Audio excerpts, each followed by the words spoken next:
If you'd told me 13 years into my marriage that I'd be sitting alone in the dark Googling another man's name, I'd have laughed you out of the room. Nicole and I were solid, or so I thought. Turns out solid and secretly falling apart can look identical from the inside. Looking back now, there were signs. Small things. The kind you wave off because you trust the person sleeping next to you. A changed password here. A late evening there. A laugh that came from somewhere you weren't invited. Little cracks in the wall that I told myself were just the house settling. Houses don't settle. People do. And then came the Tuesday that cracked it down the middle. Nicole came home around 7. I was in the kitchen finishing up some contracts, half watching the Rangers game on the mounted TV. My coffee on the counter next to me, she walked in with this energy. I noticed it immediately. Lighter than usual. Almost. Relieved. Something's different. Hey, I said, without looking up. There's leftover brisket in the... Daniel. She cut me off. Can we talk? I looked up then. She was still in her jacket, hadn't even set her purse down, standing in the middle of our kitchen like she was visiting. Oh, sure, I said. I closed the laptop. What's up? She sat down across from me at the island, folded her hands. And I want you to notice something. She wasn't crying, no trembling lip. None of the things you'd expect from a woman about to blow up her marriage. She looked almost peaceful. I've been doing a lot of thinking, she started. Okay. And I think... She paused. I think I found something real, Daniel. Something I didn't even know I was missing. I said nothing. I just looked at her. His name is Ryan. She said it like she was telling me about a new restaurant she'd discovered. Casual. Matter of fact. His name is Ryan. We met at a retreat in Marble Falls back in February. And I know how this sounds, but... February, I repeated. Daniel. It's June, Nicole. Silence. 4 months. She's been lying to my face for 4 months. I know the timing is. Who is he? I asked. My voice was steady. I don't know how. Everything in my chest was moving, but my voice just stayed flat. He's a wellness coach. He does retreats, mindfulness work. He's just... She smiled. Actually smiled. He's genuine, Daniel. Like genuinely genuine. He doesn't care about money or things or status. He's not caught up in all of... She gestured vaguely at the kitchen, the house, the life I built, all of this. She gestured at all of this. He sounds amazing, I said. She blinked. I know you're being sarcastic. I'm really not. I took a sip of my coffee. I'm sitting here genuinely moved by a wellness coach named Ryan from Marble Falls, who doesn't care about money. Daniel, does Ryan have a last name? Harper. Ryan Harper. Wellness coach. Marble Falls retreat. I filed that away like a receipt. And you're telling me this because I want to be honest with you. She leaned forward. I don't want to sneak around. That's not who I am. I think we've grown apart. And I think deep down you know that too. And I think, Nicole, I held up one hand. I appreciate the honesty. I do. She exhaled, like she'd been holding her breath, like it had gone better than she expected. Oh, sweetheart, we haven't even started. So what happens now? She asked quietly. Now. I stood up, picked up my coffee, and smiled at her. A real smile. The kind that doesn't reach the eyes. Now I'm gonna go watch the rest of this game. She stared at me. That's it. That's it. You're not angry. Good night, Nicole. Welcome to Dad's Raw Revenge. Get settled, because this one is going to take you somewhere. Hit that like button and drop a comment below letting me know where you're watching from. Trust me, you're going to love it here. I went upstairs, sat on the edge of the bed in the dark, didn't turn on the light. 13 years. 13 years and she sat in my kitchen in my house and told me about Ryan Harper like she was recommending a podcast. Genuine. He's genuine. I almost laughed. Almost. I picked up my phone. Not to call anyone. To think. I opened our joint banking app and started scrolling back. February. She said February. And there it was. Marble Falls Resort and Spa, February 14th. Valentine's Day. I had sent her flowers to the boutique that day. She'd texted me a heart emoji. A heart emoji. I kept scrolling. Hotel charges I'd half noticed and dismissed. Dinners at Uchi on Lamar, our restaurant, the one we went to for anniversaries, with someone else. A jewelry purchase at a boutique on South Congress. Wasn't from me. 4 months of receipts. 4 months of evidence. Sitting right there, she financed the affair with my credit line. I put the phone down. Picked it up again. Opened my contacts. Scrolled to a name. Andrew Briggs, my attorney. 15 years. The man who structured every deal Reynolds Capital ever closed. It was 9:47 p.m. on a Tuesday. I texted him anyway. Andrew, need you first thing tomorrow. Not a business matter. Bring the full picture. His response came in 4 minutes. 8 a.m., my office. That's why I pay him what I pay him. I set the phone face down on the nightstand, lay back on the bed, still in my clothes, still had my watch on, and stared at the ceiling of the bedroom I'd renovated 2 years ago, because Nicole said she wanted vaulted ceilings. Vaulted ceilings. I gave this woman vaulted ceilings. Ryan Harper doesn't care about money. Good, I thought, because he's about to need a lot of it. I closed my eyes, not to sleep, to plan. Because here's the thing about a man who builds companies. When one investment goes bad, you don't grieve it. You liquidate it. And you build something better. They say the best revenge is living well. They're wrong. The best revenge is making sure they can't. I showed up to Andrew Briggs's office on West 5th at 7:58 in the morning. 2 minutes early. I'm always 2 minutes early. It's a habit that's made me more money than any deal I've ever closed. Andrew was already at his desk, jacket off, sleeves rolled, reading glasses on, 2 coffees on the table like he'd known exactly how this morning was going to feel. Andrew Briggs is 61 years old, ex-corporate litigator, silver-haired, sharp-eyed, the kind of man who speaks slowly because he knows every word costs someone something. He's been my attorney since Reynolds Capital was just a dream in a folding table. He looked up when I walked in. You look terrible, he said. Good morning to you too, Andrew. Sit down. He slid a coffee across the desk. Talk. I sat, wrapped both hands around the cup, and for the next 20 minutes I laid out everything. February. Ryan Harper.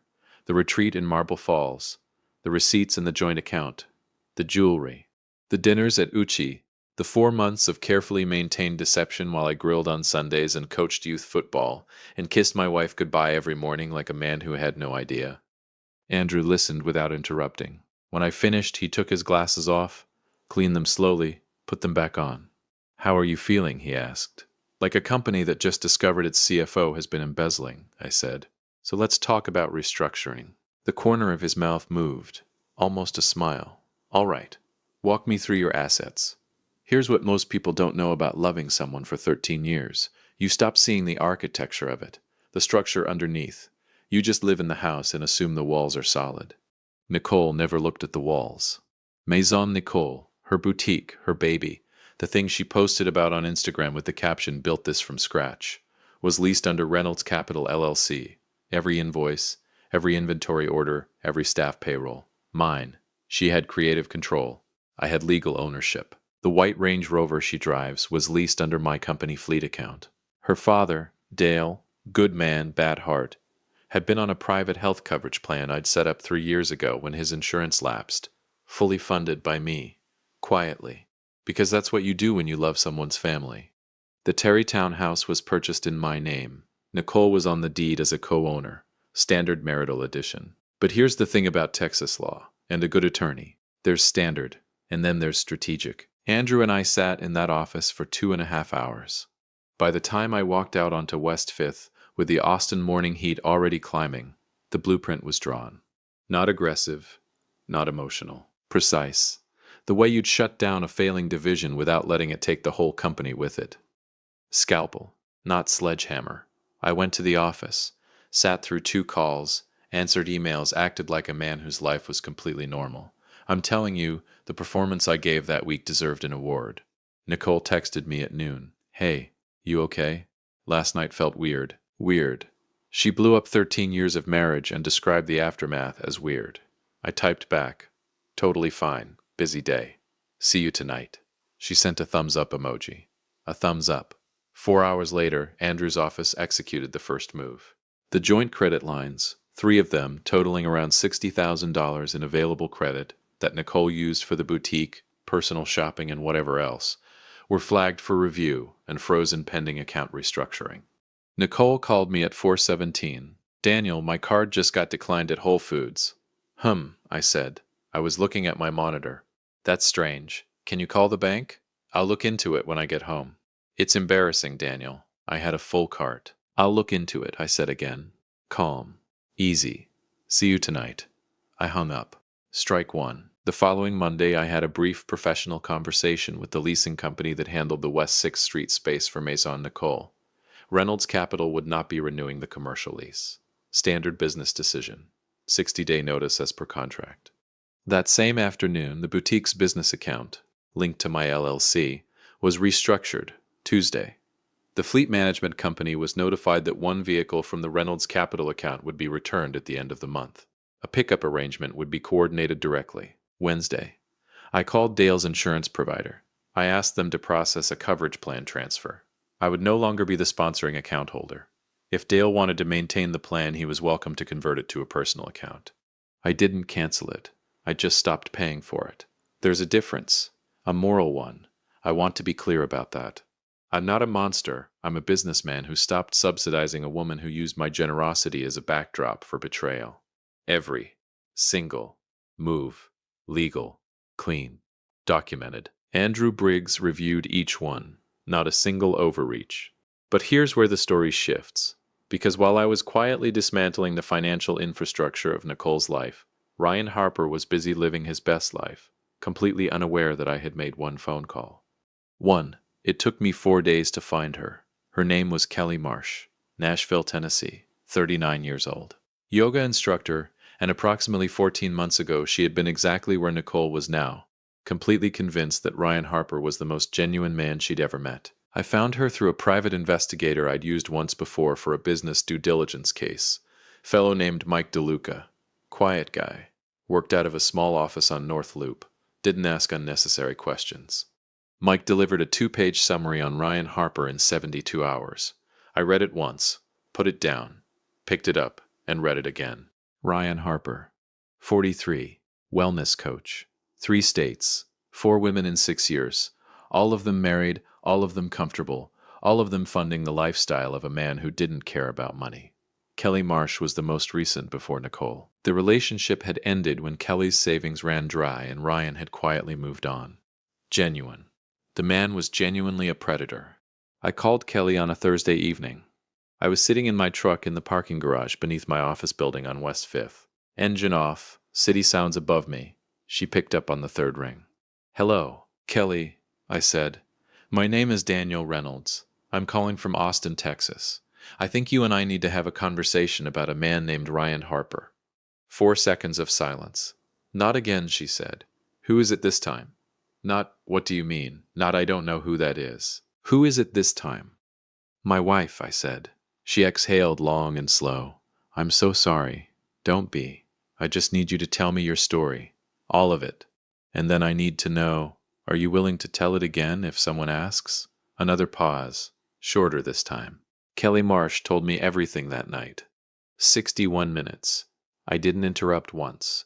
When she was done, I thanked her, got her contact information, told her to expect a call from Andrew Briggs's office to document her account formally. Then I sat in that parking garage for a while. Genuine. I thought about Nicole sitting across from me at that kitchen island, the way she'd smiled when she said his name. Ryan. The way she'd waved her hand at my house, my vaulted ceilings, like they were symptoms of a disease she was recovering from. I thought about the woman who said she wasn't going anywhere. I started the truck, pulled out of the garage onto West 5th, Austin evening traffic. Heat still sitting heavy at 6 p.m. Radio came on automatically, some old country station, because of course it did. I turned it off, drove home to Terrytown, in silence. Nicole was in the kitchen when I got home. She'd cooked pasta, garlic bread, the works, candles on the table. She turned around when I walked in, and her expression was this complicated mixture of guilt and hope that I recognized immediately. She thinks we're reconciling. Hey, she said carefully. I thought maybe we could, I don't know, talk properly. I set my keys on the counter. Loosened my tie. Sure, I said. Smells good. We sat. We ate. She talked about her day. The boutique. A shipment that was delayed. I nodded in the right places. Asked a question here and there. Poured her wine. The entire dinner I was thinking about Andrew Briggs's calendar. Because the next morning, Andrew was filing the divorce petition with the Travis County District Clerk's office. And Monday, our 13th wedding anniversary, a process server was going to walk into Maison Nicole on West 6th Street at 11 a.m., while Nicole was at work. While she was surrounded by her staff, while she was in the middle of the life she thought was still intact. I almost felt bad. Almost. Daniel, Nicole said, setting her fork down. Do you think, is there any part of you that thinks we could work through this? I looked at her across the candlelit table. This woman I had loved for 13 years. This woman who had sat in this same kitchen and told me another man was genuine. I smiled. Nicole, I said quietly, I think you should follow your heart. She reached across and touched my hand. She actually touched my hand. Thank you, she whispered. I nodded, folded my napkin, stood up, and left. Monday's coming, sweetheart. If you have been listening for a while, drop your thoughts in the comments. Hit the like button while you're at it, and be sure you're subscribed. Monday arrived the way I knew it would. Quietly. Austin mornings in late summer have this particular kind of heat, the kind that hits you the moment you step outside. No warning, no build-up, just immediate and total. I was up at 5:30, showered, put on my best charcoal gray suit, the one I wore when Reynolds Capital closed its biggest deal 3 years ago. I didn't wear it for Nicole. I wore it for me. She was still asleep when I left. I stood in the doorway of our bedroom for exactly 4 seconds. Looked at her. Thought about my entire life with this woman. She was somebody's person, just not mine. Not anymore. I closed the door softly and walked out of that Terrytown house for the last time as a married man. Andrew Briggs had the petition filed by 9:15 a.m. By 9:40 I was at my desk on West 5th with a coffee, reviewing a portfolio acquisition that had nothing to do with Nicole Reynolds or Ryan Harper or any of it. Because that's the thing about building a company. It doesn't stop for your heartbreak. The market opens at the same time every morning, regardless of what's burning in your personal life. I had learned to use that. At 11:03 my phone buzzed. Text from Andrew. Served. 1 word. I set the phone face down and went back to my portfolio review. Done. What I heard later, pieced together from staff accounts that made their way back through Austin's surprisingly small social circles, was that the process server walked into Maison Nicole on West 6th at 11 a.m. on a Tuesday that Nicole had probably expected to be completely ordinary. She was with a customer, showing linen blouses. The server asked for Nicole Reynolds by name. She turned around, smiling. Probably thought it was a delivery. It was not a delivery. Her staff said she stood completely still for almost 30 seconds after reading the first page. Didn't move. Didn't speak. The customer quietly set down the blouse and left. Then Nicole called Ryan Harper, and here's where Kelly Marsh entered the story. Because while Nicole was calling Ryan in a panic, Kelly had already spent the previous 72 hours doing exactly what she promised me she would do. She'd contacted 2 of Austin's most active social media accounts, the kind that cover local lifestyle, relationships, community stories. She'd given interviews, documented, named names. Kelly didn't need my help doing it. She had 14 months of receipts, screenshots, and a voice note Ryan had stupidly left on her phone during their last argument where he'd said, "And I want you to appreciate this.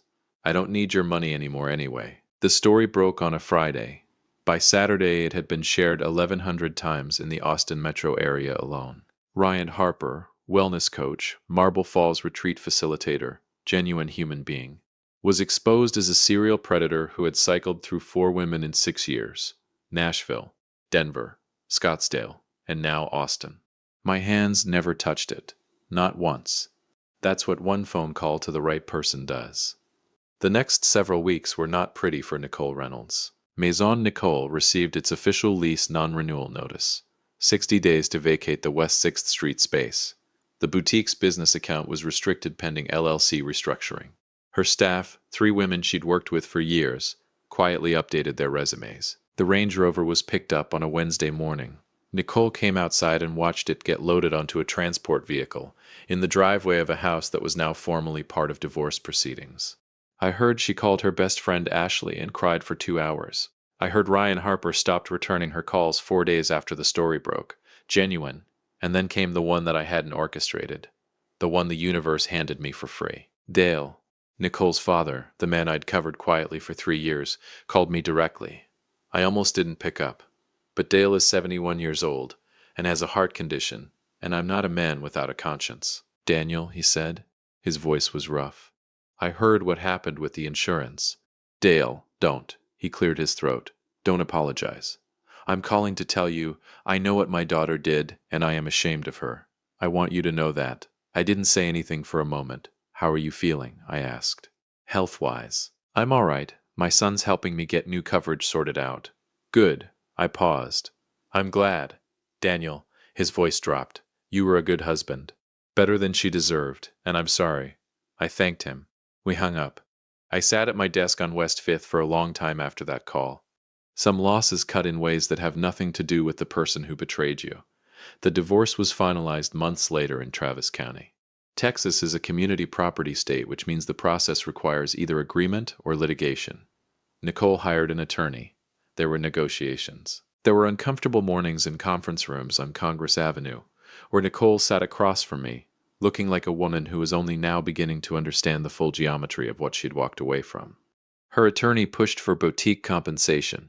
Andrew Briggs produced the LLC documentation with the kind of quiet confidence of a man who had prepared this particular argument 4 months before Nicole ever thought she needed one. The boutique claim was dismissed. The Terrytown house was sold. Split per Texas statute. Nicole got her portion. It was fair. I'm not interested in poverty. I'm interested in freedom. She walked out of that courthouse on a gray February morning, and I watched her from across the parking lot. She looked smaller somehow, like something had been let out of her. Ryan Harper was not there. Ryan Harper was, at that particular moment, being formally investigated following a civil complaint filed by Kelly Marsh in Davidson County, Tennessee. 2 other women had come forward after Kelly's story broke. A third was pending. Genuine. The last I heard about Ryan Harper, wellness coach, Marble Falls Retreat, genuine human being. He had quietly relocated to Phoenix and was attempting to rebrand under a slightly different business name. People like Ryan always relocate. People like Ryan always rebrand. And people like Ryan always get found. That's not my business anymore, though. My business was doing just fine. You stop standing in burning buildings waiting for someone to appreciate the smoke damage. You walk out. You build somewhere else. You build something better. Nicole Reynolds chose a man who was genuine. Good. And Daniel Reynolds? Daniel Reynolds chose himself. Best decision I ever made. If you enjoyed this story, hit that like button, subscribe, and drop a comment below. Let me know where you're watching from. I will see you on the next one.